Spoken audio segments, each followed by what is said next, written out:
Termina una nueva semana en la legislatura santafesina, la sexta de la reforma constitucional en la provincia de Santa Fe.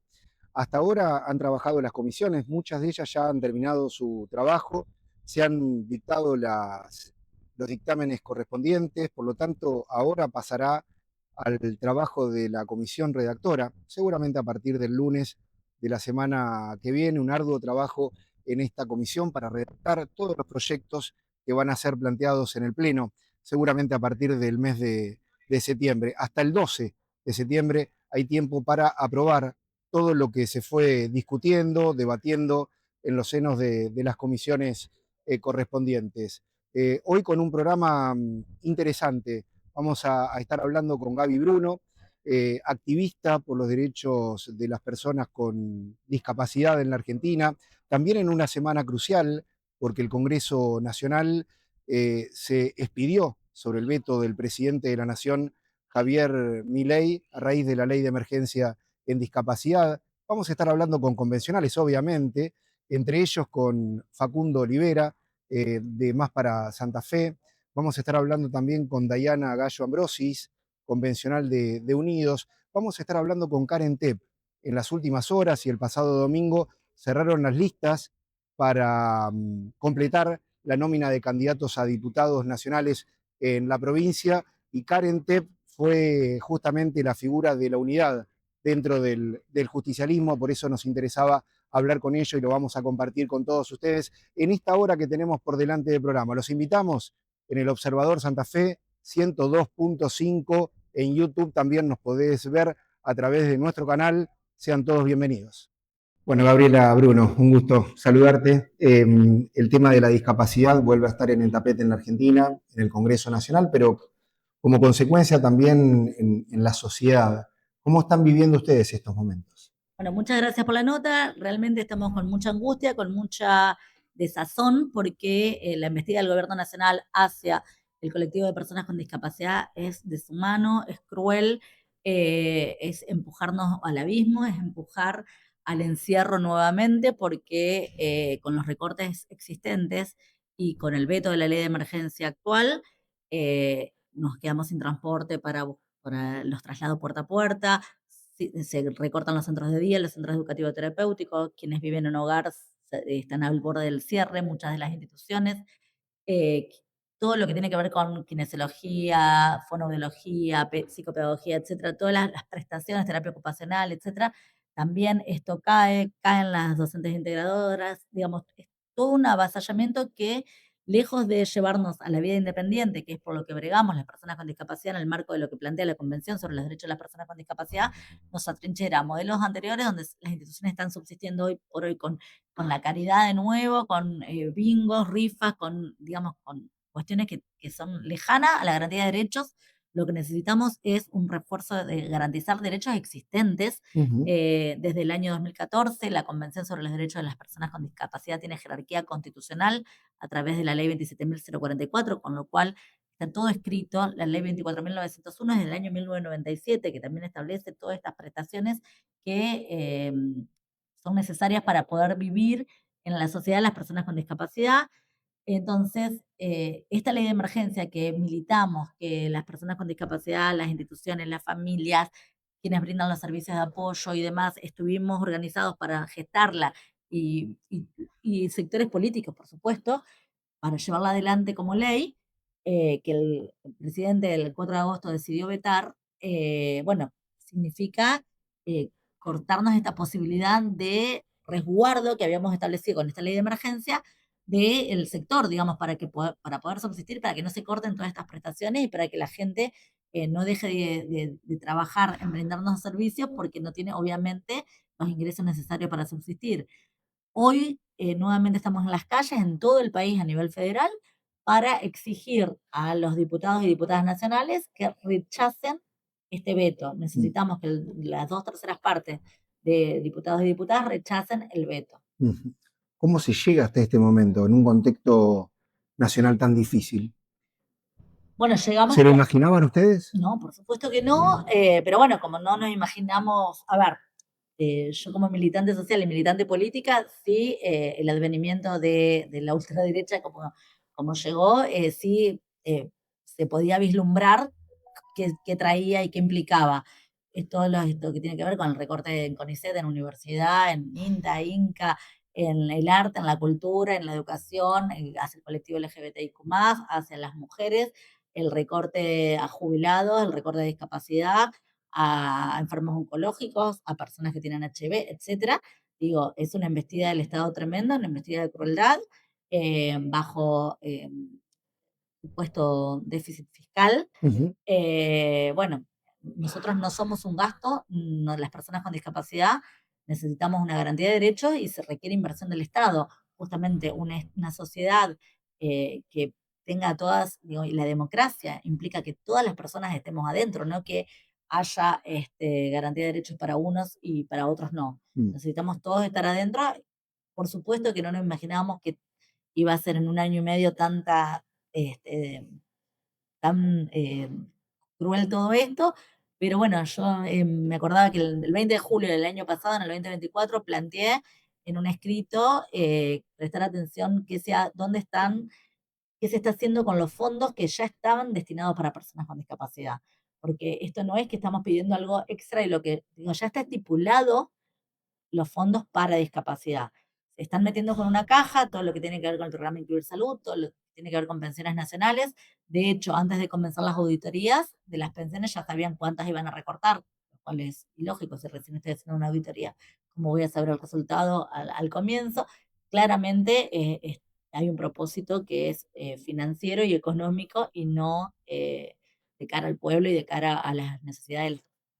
Gabriela, ¿se sienten acompañados ustedes por gran parte de la población argentina en este reclamo? Sí, a pesar de que se han ocupado desde la gestión presidencial de marcar un montón de cuestiones como que las personas con discapacidad abusaban de los derechos, de desprestigiar la capacidad de las personas con discapacidad, de pensar y tratar de idiotas, imbéciles para una evaluación. O sea, entonces eso ha marcado o se ha querido hacer que la gente piense, el común de la gente, que esto es algo distinto o antojadizo que a nosotros se nos ocurrió ahora y que un poco como explicaba Gaby recién, este sistema viene desde el año 97 y lo importante de este sistema de cobertura es que es universal para todas las personas con discapacidad del país. Tengan la cobertura de obra social que tengan, sea la prepaga más cara o no tener una obra social, Ujú. porque en ese caso es el Estado provincial quien se debe hacer cargo. Después también están los programas, como es el programa Incluir Salud, que financia también esto. Entonces es algo que ya estaba previsto, no es algo nuevo que a nosotros se nos ocurrió de un día para el otro. Y vuelvo a decir, lo importante es que debe ser de las pocas cosas universales que hay en el país.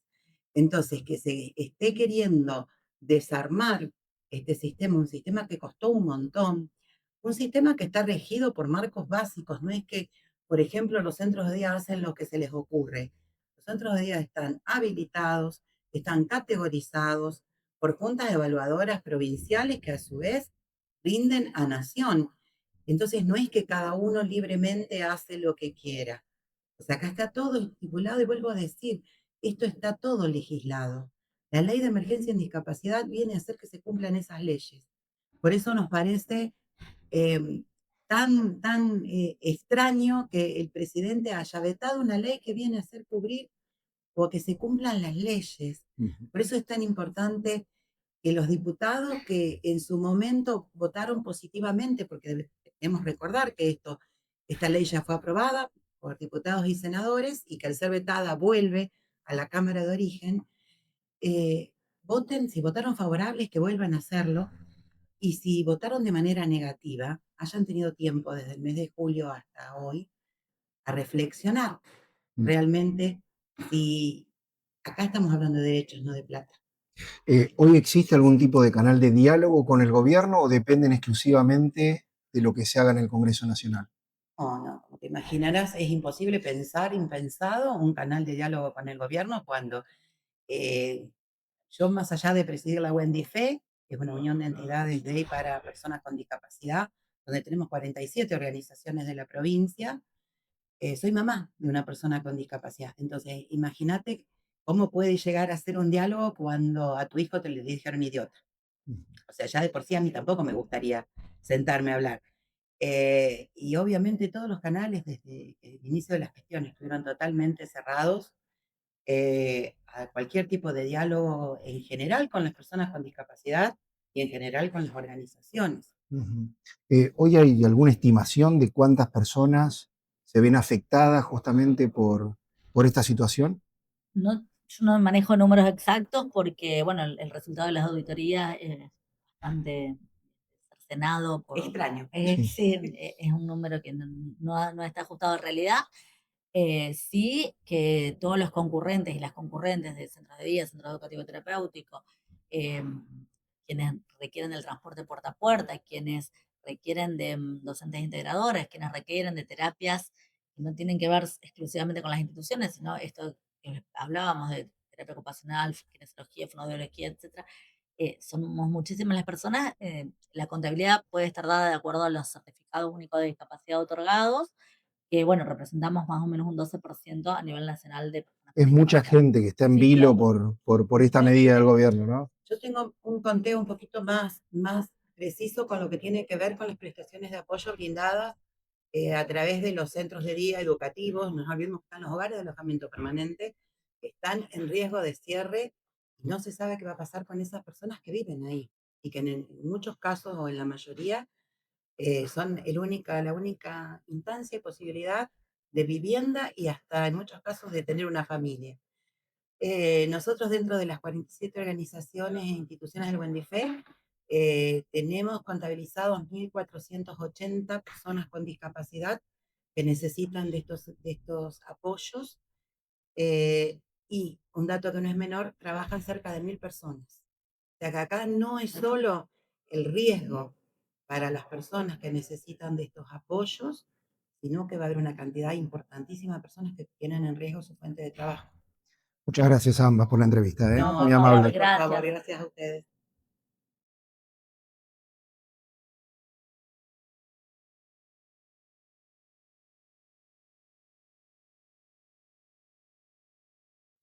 Con Karen Tepp, gracias por acompañarnos esta tarde. ¿Qué significa para vos encabezar la lista de candidatos a diputados nacionales por el Frente Fuerza Patria? Eh, un agradecimiento a toda la militancia de todos los partidos que conforman Fuerza Patria, a los movimientos sociales, a los movimientos sindicales que de conjunto construimos esta lista de unidad. Un agradecimiento por la confianza. La verdad que para nosotros desde Ciudad Futura era muy importante poder alcanzar los mayores grados de unidad posible, porque entendemos que cualquier división hoy es absolutamente funcional a los gobiernos, tanto de Milei como de Puyaro, pero que esa unidad que logramos y el proceso que se inició en la elección de convencionales constituyentes en nuestra provincia tenía que continuar y confirmarse el rumbo de una unidad con renovación política, que creo que es una de las principales demandas de nuestra sociedad. Y ahí los nombres propios están en función de los proyectos colectivos. No era, digamos, mi idea, digamos, no lo tenía previsto, pero bueno, cuando surgió la propuesta, claramente, si servía para consolidar la unidad con renovación, ahí va a estar poniendo el cuerpo y con mucho orgullo representando esta ¿Fue lista. difícil lograr esta unidad en el justicialismo?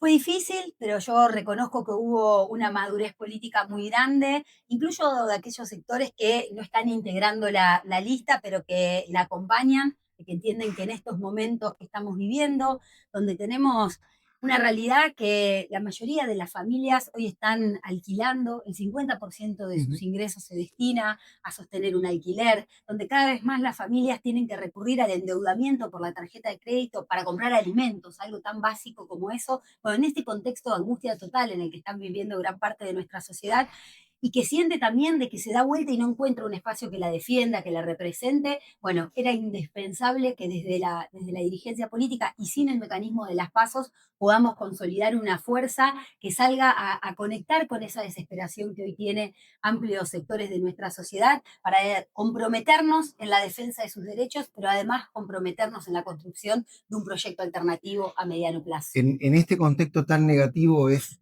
un rol importantísimo, ¿no? El que va a ocupar un diputado nacional en el próximo Congreso, para tratar de torcer un poco la voluntad del gobierno.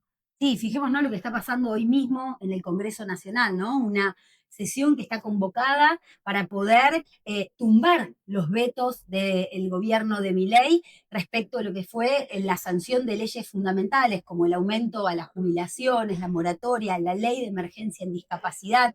Bueno, es importantísimo que los representantes del pueblo de la provincia de Santa Fe que se sienten en esas bancas defiendan el sostenimiento de leyes que son elementales y que afectan directamente la calidad de vida de amplios sectores de nuestra población y sobre todo de los más vulnerables, ¿no? Que es a quienes este gobierno ataca desde el primer día. Con lo cual, digo, también para ir tratando de analizar las distintas listas con las que vamos a competir en nuestra provincia, creo que de todas las presentadas o de lo que se entiende que va a ser un escenario de tercios, está claro que el candidato de Milei va a defender las políticas del gobierno nacional de crueldad, de violencia, que en nuestro caso vamos a ser la única lista que se oponga fervientemente a todos estos intentos de atropellos y que quienes nos acompañen van a tener la certeza de que todos los que ingresemos a esas bancas vamos a defender los derechos sociales. Y por el otro lado tenemos la lista del gobernador, que quiere o intenta aparecer como una lista de oposición al gobierno de Milei, pero lleva como principal candidata a una representante del PRO, que claramente quienes hoy son legisladores nacionales del PRO le están acompañando todas las leyes a Milei e incluso han votado en contra de leyes fundamentales como la de emergencia ¿No de le creen discapacidad. el mensaje, este discurso de Puyaro al criticar duramente en los últimos días, en las últimas semanas al gobierno de Milei? No, me parece que conformó una lista que no es de oposición, sino de negociación, que lo que está buscando es poder seguir negociando y por eso tiene en esa lista lo que para mí es un fraude electoral, porque tiene en primer lugar a la representante del PRO, a la vicegobernadora, que insisto, todos los legisladores y particularmente los de Santa Fe, hoy representando al PRO, estuvieron en contra de la ley de financiamiento educativo, en contra de la ley de emergencia en discapacidad, en contra del aumento a las jubilaciones. Y en segundo lugar, un candidato en representación del socialismo, que está votando totalmente en otro sentido. Digo, ¿cuál de las dos posturas es la de Provincias Unidas? ¿La de acompañar el gobierno de Milei o la de ponerle un freno? Bueno, a mí me parece que es una estafa electoral porque quienes vayan a votar no van a saber cuál va a ser o lo que claramente va a haber es una diferencia en las votaciones y eso afecta directamente la calidad de vida de nuestra gente.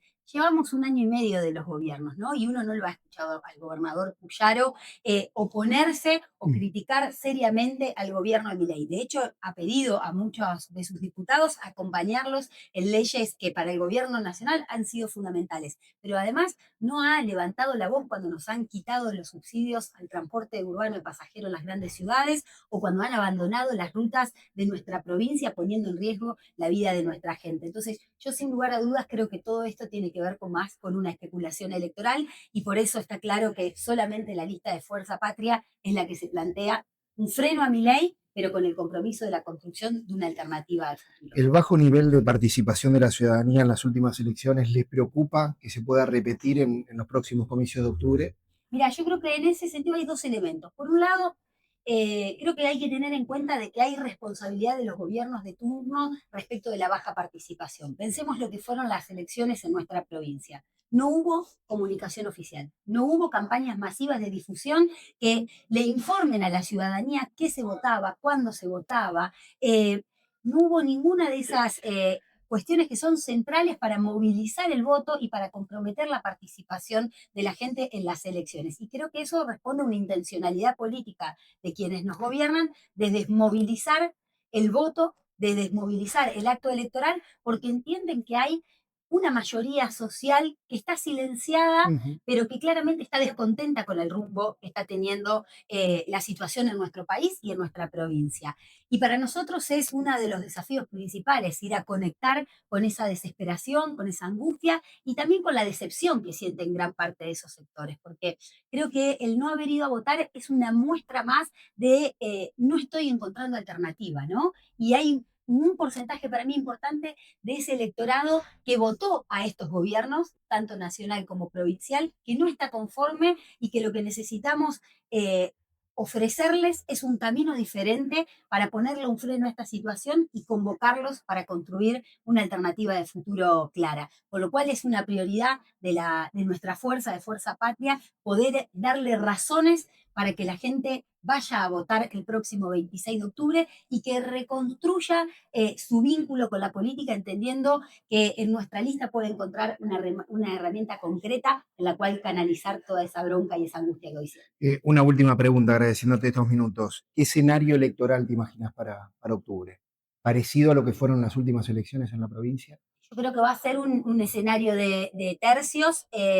Mira, y lo asimilo también a lo que ha sido la elección en la ciudad de Rosario, en la cual Más para Santa Fe logró imponerse en las elecciones de una de las principales ciudades de nuestra provincia, tanto al candidato de Milei como a la candidata de Puyaro y del intendente Hapkin en ese entonces, y no teníamos una única lista de unidad.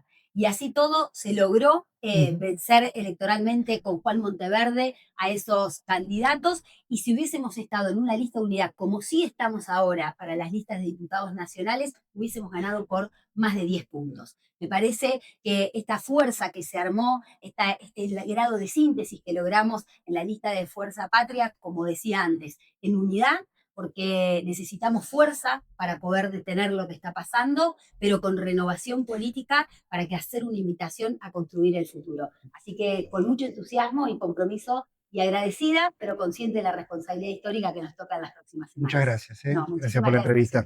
Karen Tepp encabeza la lista de diputados nacionales, la nómina de candidatos a diputados nacionales por Fuerza Patria. Hacemos un corte y enseguida volvemos.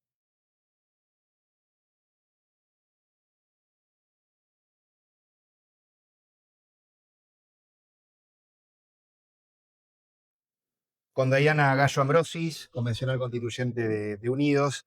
Bueno, recién hablábamos con otros convencionales, promediando ya la convención, cómo la estás viendo, cómo están trabajando en las comisiones. En la tuya particularmente ya el trabajo prácticamente terminado, pero cómo estás palpitando justamente lo que está ocurriendo. Sí, como vos bien lo decías, ya estamos a la mitad Sí. de este proceso histórico.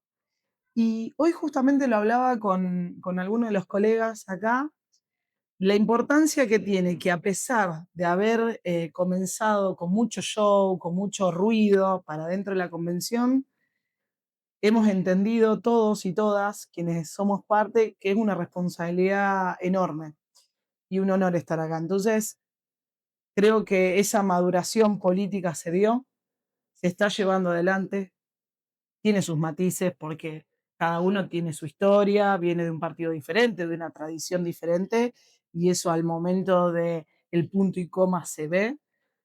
Pero sobre todas las cosas, creo que pensamos en esto que es trascendental para la provincia de Santa Fe, en poder poner en valor que todo lo que nosotros sancionemos en esta Constitución va a ir directamente a las personas y nos incluye. Entonces, cuando pensamos en una Constitución como la que estamos reformando, decimos, bueno, esto tiene que contemplarnos a todos y todas, tiene que tener sus idas y vueltas, pero que en definitiva lo que va a hacer es garantizar más derechos para la población. ¿Los mayores consensos están ahí? En la garantía de mayores derechos para la gente. Totalmente, totalmente. Todos los partidos políticos, incluidos los más reaccionarios, cuando vos hablas digamos, en las discusiones, están de acuerdo con muchísimos derechos que son por y para la gente. Ahora después, lo que suceda finalmente cuando se ponga en valor en las sesiones que tengamos que aprobar los dictámenes, bueno, ese será otra cuestión, otro tema, porque también, a ver, vamos a ser realistas, hay muchos y muchas que le hablan, como se dice, a la popular, digamos, que le hablan a la platea y que en realidad buscan quizás a través de los medios de comunicación que la gente vea algo en ellos que no es tal cual. Pero en grandes rasgos, la convención viene con mucho trabajo. Creo que hay mucho compromiso y lo dije en una de las comisiones cuando ya estábamos cerrando Poder Ejecutivo, Poder Legislativo. Acá no solamente somos 69 convencionales, sino que es todos los empleados y empleadas de ambas cámaras, asesores y asesoras de lujo, porque realmente es gente que viene con mucha trayectoria desde distintos lugares, desde los distintos poderes, y me parece que eso le dio un salto de calidad a la convención. Y también ustedes, digamos, el periodismo, los medios de comunicación, porque sin ustedes nosotros no podríamos llegar a la población. O sea, quienes nos están mirando ahora dicen, bueno, ¿qué estamos viviendo? ¿Qué es la reforma constitucional? Y bueno, está en nosotros y en ustedes que esto llegue, y creo que está permeando, que la gente por lo menos escucha, está atenta. Bueno, este derecho que me van a cambiar, ¿para qué es? Digo, Si uno nota un consumidores. mayor compromiso, un mayor conocimiento de la gente en torno a la reforma, había una gran desconfianza al comienzo. Y en la previa ni hablar, ¿no? Totalmente, porque estaba todo sesgado con la mirada de la política. Que esto era una reforma para la política, que claramente se pone en juego la política, se pone en juego los lugares de poder. Estamos hablando de los mandatos, que cortamos los mandatos indefinidos, pero a su vez también le ampliamos un derecho a quien hoy es gobernador o quienes son los próximos que se van a presentar con la reelección, que era una de las pocas provincias en la Argentina que un gobernador no tenía reelección. Entonces, ampliamos derechos, restringimos otros con respecto a la política. Ahora, con respecto a la población, se amplían todos los derechos y eso creo que es clave. En cuanto a la comisión que integras, ¿qué es lo que sacás en limpio? ¿Qué es lo más productivo que han realizado? Primero, creo que fuimos ordenados, o sea, nos dimos plazos de trabajo, dividimos las primeras encuentros, las primeras comisiones, dijimos, bueno, vamos a trabajar en 3 bloques, los artículos, poder ejecutivo, poder legislativo, y después también en el final dejamos las cláusulas transitorias que por ahí traían más ruido en las conversaciones en un tercer dictamen. Eso hizo que pudieran acompañar otros bloques que no es el de Unidos, los despachos que hicimos, y sobre todo también porque nosotros empezamos al revés que la mayoría de las comisiones. Trabajamos primero internamente, después abrimos la audiencia, donde vino la población a contarnos qué le parecía. Entonces ya teníamos revisado y sabíamos qué pensaba cada bloque de cada artículo. Eso hizo la tarea más fácil. La discusión se fue dando, algunos temas fueron controversiales, sí, pero fíjate, la paridad de género, que para mí es una bandera como mujer del socialismo, feminista, y que quiere una sociedad más justa e igualitaria, la paridad de género era muy importante que estuviera en la Constitución. Y hoy nosotros lo tenemos garantizado con el dictamen en el artículo 32, en la composición de la Cámara de Diputados y Diputadas.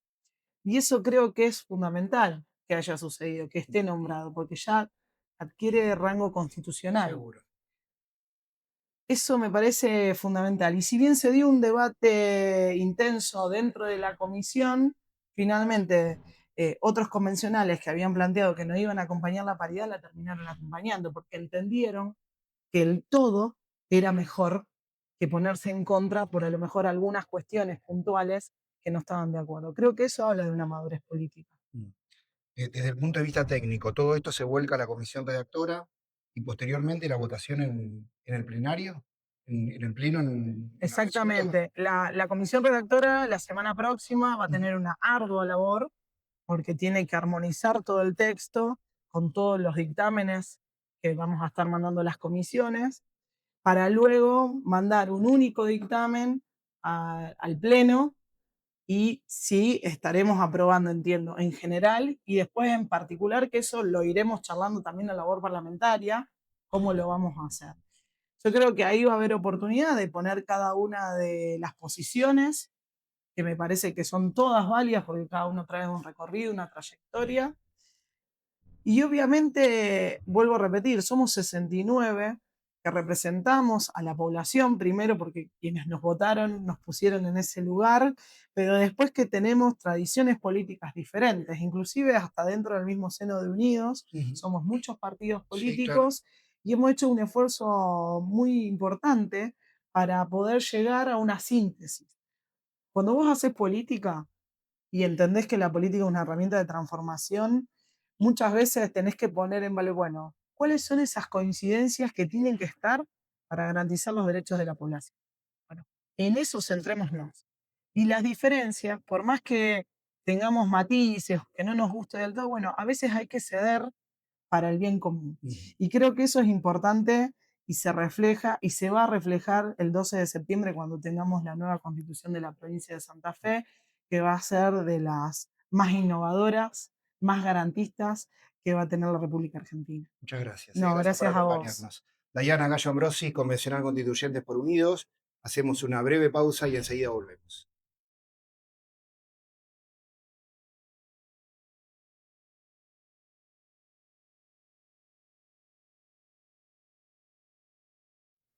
Juan Argañarás, gracias por acompañarnos esta tarde, Convencional Constituyente. ¿Cómo está marchando? La pregunta que básicamente le hago a todos sus colegas, cómo están viendo el panorama hasta ahora, ya promediando la Convención Reformadora en Santa Fe. Bueno, gracias a Germán y gracias a Belén y a todo el equipo por este espacio. Bueno, la verdad estamos contentos por este proceso, ha sido la verdad que muy acelerado, pero nosotros tuvimos más de 200 audiencias. Nuestra comisión, bueno, yo estoy en la Comisión de Declaraciones, Derechos y Garantías, es la comisión que más trabajo, porque tenemos el 40% de los artículos que se van a modificar, que ya están en la Constitución, que se van a modificar, y más o menos el 35% de los temas nuevos pasan por esta comisión. Así que la verdad que estuvo buenísimo el proceso, pero bueno, muy acelerado. Yo creo que primó la cantidad de audiencias que tuvimos, pero no fue tanto la calidad por los tiempos que teníamos. Es una de las comisiones más importantes teniendo en cuenta que tiene en vista a la gente, a la población y los derechos de la población. Sí, sí, bueno, a mí me encanta porque la Constitución nivela todo. En una audiencia, por ejemplo, la última que tuvimos, creo que fue que estaba el decano de una universidad privada y había todo un grupo de pescadores y de los pueblos originarios. Entonces eso es lo lindo que tiene la reforma de la Constitución, que nivela todo y que impacta en todos. Así que bueno, estamos trabajando para que Santa Fe tenga la mejor Constitución dentro de los tiempos que estamos viendo, que son muy cortos. Conforme con lo que se ha hecho hasta ahora, ¿cree que hay algo, algún tema en particular que faltaría ahondar? ¿Algún detalle? ¿Cómo está viendo esto? Sí, yo creo que lo que faltó es mejorar la calidad de las audiencias. El tiempo fue muy corto Muy y corto. no tuvimos posibilidad de hacer preguntas. Yo creo que con los proyectos que había presentado la sociedad, que fueron muchos, más de 400 creo que entraron por esta comisión, malas preguntas, más reuniones que podríamos haber tenido con más tiempo, eso hubiera enriquecido mucho la constitución de la provincia de Santa Fe.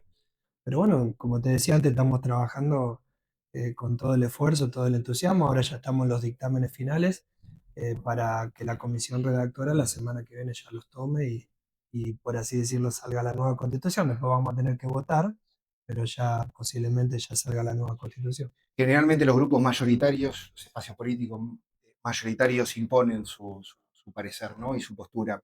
¿Ha sido difícil hasta ahora en este sentido? Sí, nosotros en algunos artículos seguramente vamos a estar modificando. Hemos conseguido el dictamen de la mayoría, que es el oficialismo de Unidos. Entonces en algunos artículos le hemos hecho cambios, principalmente que tienen que ver con la redacción. Y bueno, y hay otros artículos que estamos muy en la vereda del frente, que seguramente estaremos presentando el dictamen de minoría, siendo respetuosos del voto de confianza que nos dio la gente para que los representemos en esos principios. ¿Cuáles, por ejemplo, cuáles son los puntos? Y principalmente tiene que ver el tema de salud, educación. Seguramente en eso nos estemos diferenciando nosotros defendemos la defensa de la vida, de la concepción hasta la muerte natural. También defendemos la objeción de conciencia. Eso hay que ver que esté en la Constitución provincial porque ya está en la Constitución nacional. Así que nos daría la cobertura para que acá, ya sean las instituciones de salud o las instituciones educativas, se pueda respetar la objeción de conciencia. El tema reelección del gobernador ocupó la agenda pública durante mucho tiempo. También parte de la reforma. ¿Cómo ven ustedes esto?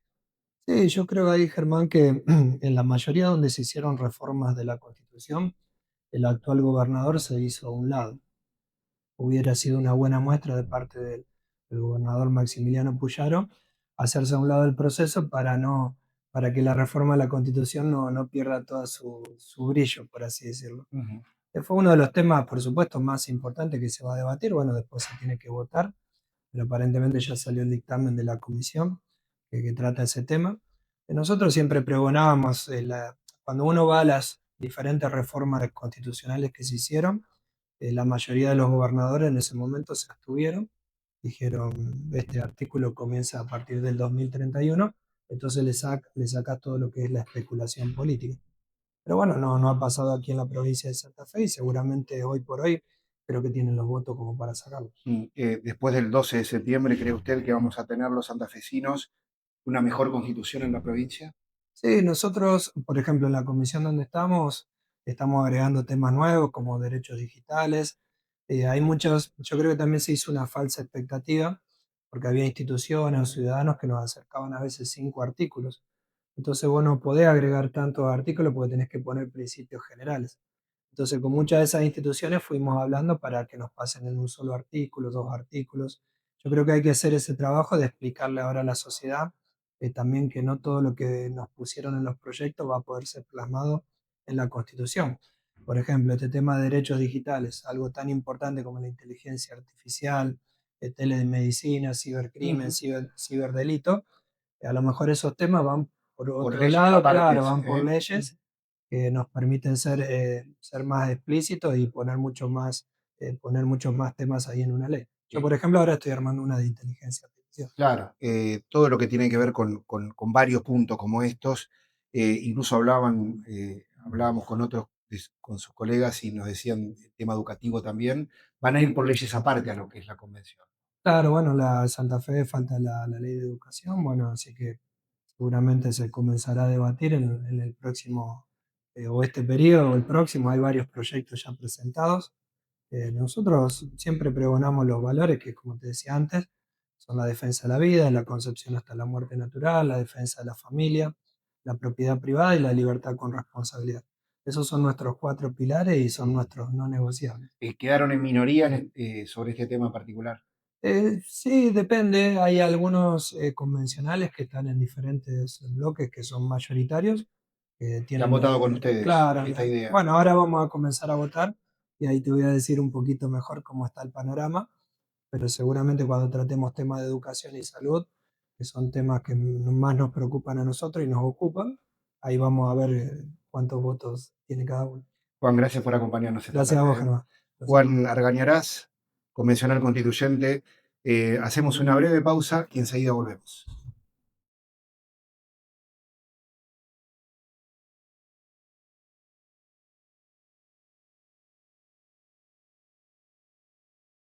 Bueno, Facundo Olivera, convencional constituyente, promediando ya la convención reformadora, ¿no? Sí, bastante. ¿En qué etapa están? ¿Cómo estás viendo el panorama que se está trabajando, sobre todo en comisiones, ¿no? Hasta el momento. Bueno, ahora estamos en la etapa de elaboración de los dictámenes. La convención se había organizado en distintos momentos. Tuvimos una primera instancia donde los distintos bloques hicimos el funcionamiento de la convención a partir de la aprobación del reglamento. Luego tuvimos un periodo para la presentación del proyecto, que estaba dividido en dos. Proyecto que presentaban los distintos bloques parlamentarios y los particulares que tuvieron acceso, particulares, distintos sectores de la sociedad civil que tuvieron acceso a través del sistema o por mesa de entrada para poder ingresar sus inquietudes y propuestas. Luego tuvimos toda una instancia de audiencias públicas y entrevistas, que para mí fue lo más rico que tuvimos hasta ahora en cuanto a la convención, porque una cosa es leer los proyectos, la propuesta en la letra fría, y otra es poder escuchar los trayectos de vida, cómo cada uno de los sectores que proponen sus iniciativas lo viven, lo perciben. Bueno, y ahora estamos en la etapa final del trabajo de comisiones temáticas, que es la elaboración de los dictámenes. Es la redacción, la nueva redacción de los artículos, la incorporación de los nuevos. Y hoy estamos tratando de encontrar los consensos necesarios para poder terminar una redacción que, en principio, intente integrar las visiones de la mayor cantidad de sectores que estuvieron haciendo. ¿Conforme hasta el momento con lo hecho?